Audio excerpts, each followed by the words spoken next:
The tapestry of Middle East with a number of the countries and Arab islands extending to the Arab African area, including Egypt, is so complex and complicated that any issue in one country or two cannot be viewed and cannot be judged and could not be understood before looking at all the component of this tapestry of this area and this geopolitically charged area.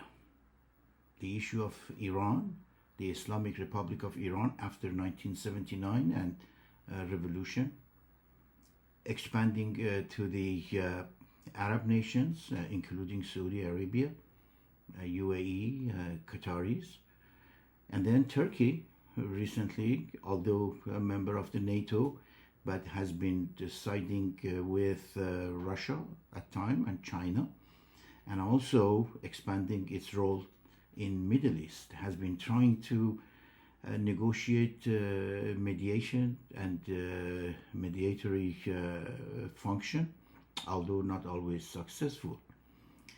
The issue of the Israel, which is one of the most important by the view of Turkey and Qataris in particular, these two nations, they are considering the Israel as a destabilizing factor in the Middle East, although Saudi Arabia is joining them.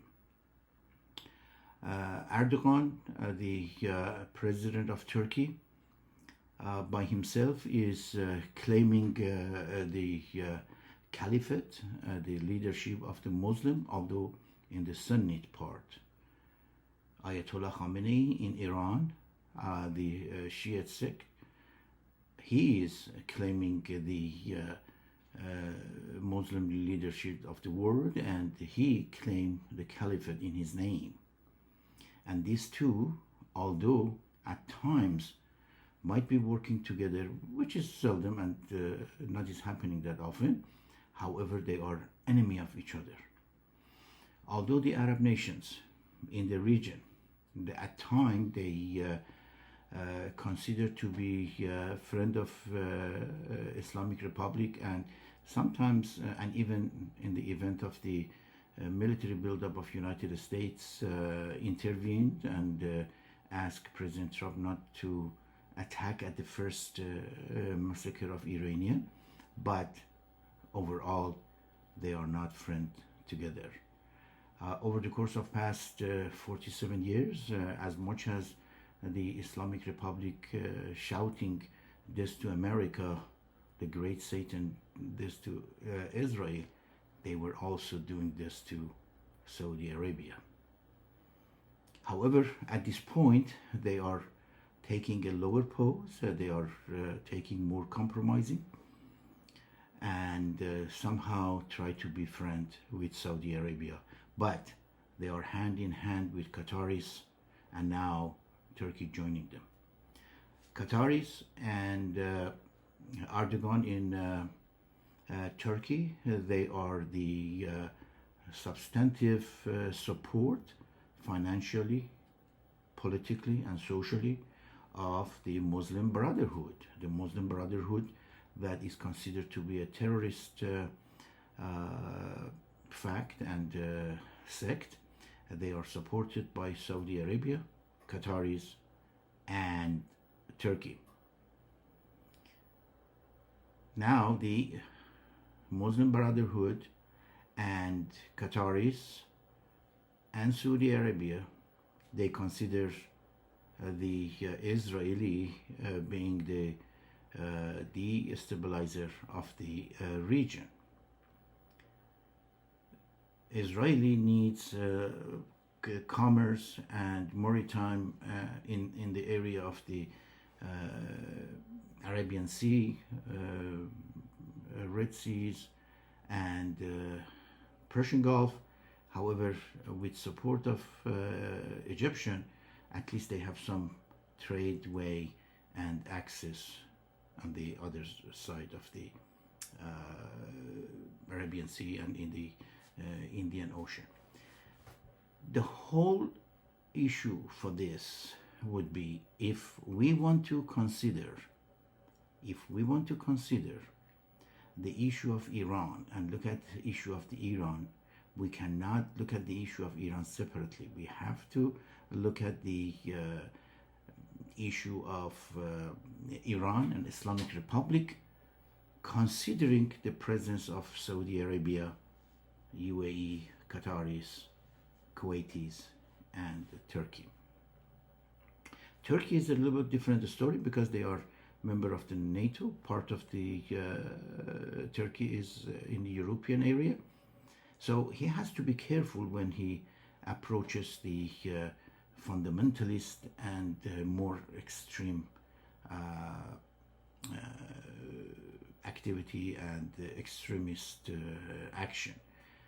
UAE and Saudi Arabia are set for more technological advances, and they are trying to take lead with Kuwaitis that you don't see here too much of the Kuwaitis. But Qataris, although they are trying to advances their technology and their knowledge base and being part of the modern society, yet pretty much working with Erdoğan, with Turkey, and working with the Muslim Brotherhood, which created some sort of sore point in the Middle East.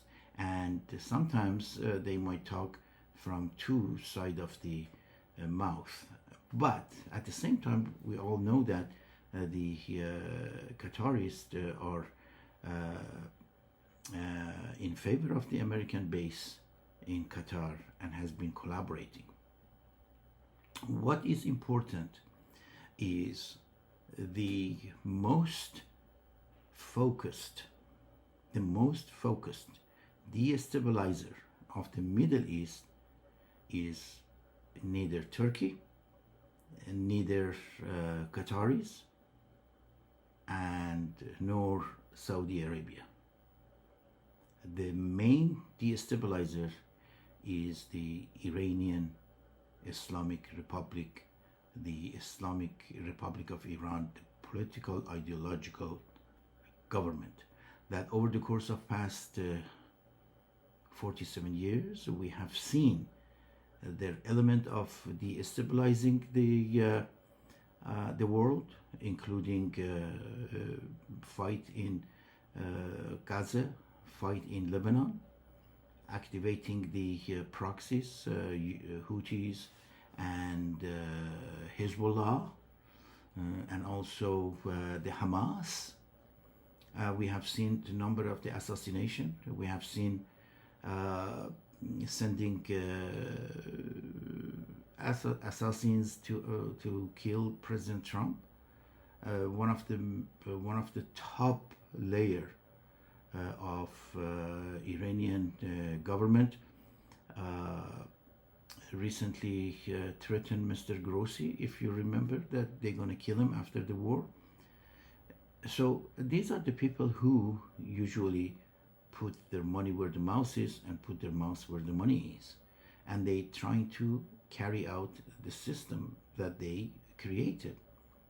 They haven't been successful, but it doesn't mean that they haven't tried, and it doesn't mean that not trying. President Trump, by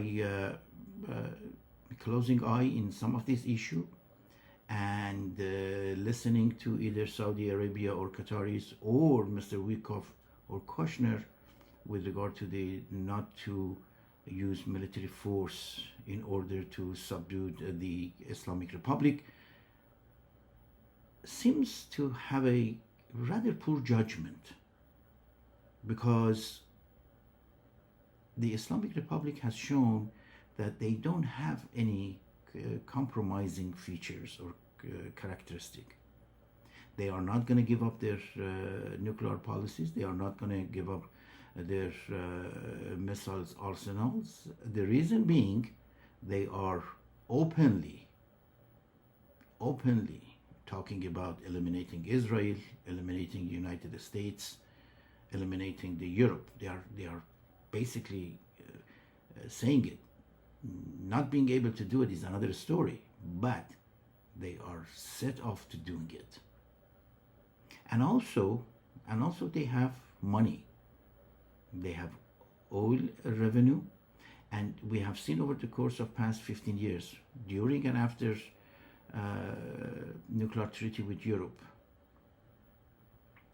JCPOA, that the sanction, although has worked, but they have really made the Iranians suffer, not the Iranian government and the elites. They all have $1 billion hotel in England. They have $1 billion apartment accommodation in Spain and in the United States with the different name.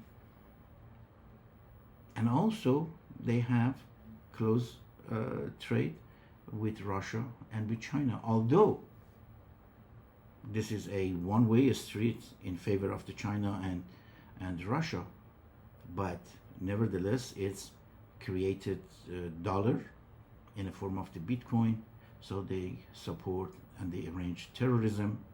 And Iran, Islamic Republic, not Iran, Islamic Republic of Iran, is the first and utmost important state sponsor terrorism. In their recent crackdown, they killed, at least by a number of the President Trump, 32,000, 36,500 floating around. By the count of the witness, physicians, reporters, nurses, is 90,000. Trust me, it's closer to 90,000. More than 100,000 in prison. And although President Trump keep saying that 800 number was not executed, was not hanged, but witness from Iran saying that they have been hanged, or at least most of it, maybe 4 or 5 a day. In any rate, the question is what we're going to do, or what United States has to do with Islamic Republic.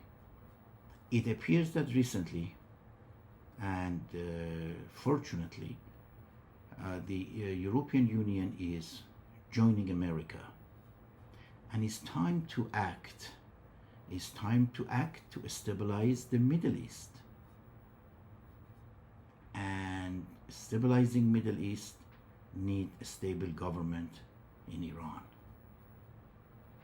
Iran inherently is in favor of the kingdom, monarchy, and any monarchy with international supervision and active participation of America